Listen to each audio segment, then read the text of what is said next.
ugeze kw'ibarabara rica iruhande ry'ikivuko gikuru c'i Bujumbura wakigwa n'amazi y'ikiyaga Tanganyika. Ayo mazi yaruzuye hagati mw'ibarabara ku buryo no kuhaca bisigaye ari ingorane. Muri kino gihe hariko harageragezwa gushirwaho amabuye kugira barabe ko vyokunda ko iryo barabara ryoguma rihita, mbere hanakingwe ko amazi aduga akagera kure. Uyu munyagihugu aravyigana. Amazi yabaye ndase muri Tanganyika kwese. Urabona ya bici uzi ari impande ya poro, ashika barabara kaja gaca impande ya poro, harya hose huzuye amazi nta n'imodoka ariko iharengana. Bariko baragerageza kuzana ibibuye binini binini barusubiza inyuma bashirayo kugira barabe ko rirya barabara ribandanya rija kw'iradiyo uciye kuri bici ko ryoguma rirengana. Uruhande rumwe rurimwo amazi ishani hatari kwera.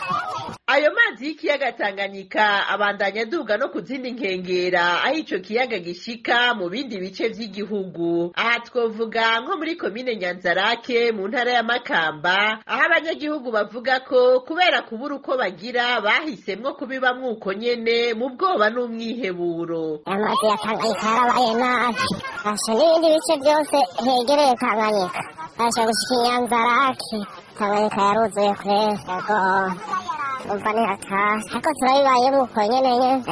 Ico kibazo rero c'iryo duga ry'amazi y'ikiyaga Tanganyika kimaze igihe kiramaze guhungabanya ibitari bike mu bikorwa vyokorerwa ku nkengera zaco. Naho biruko abajeje intwaro ico kibazo barakizi, ariko bakabona ko ata vyinshi biriko birakogwa kugira ayo mazi ya Tanganyika zibigwe ataronona umurengera w'ibintu.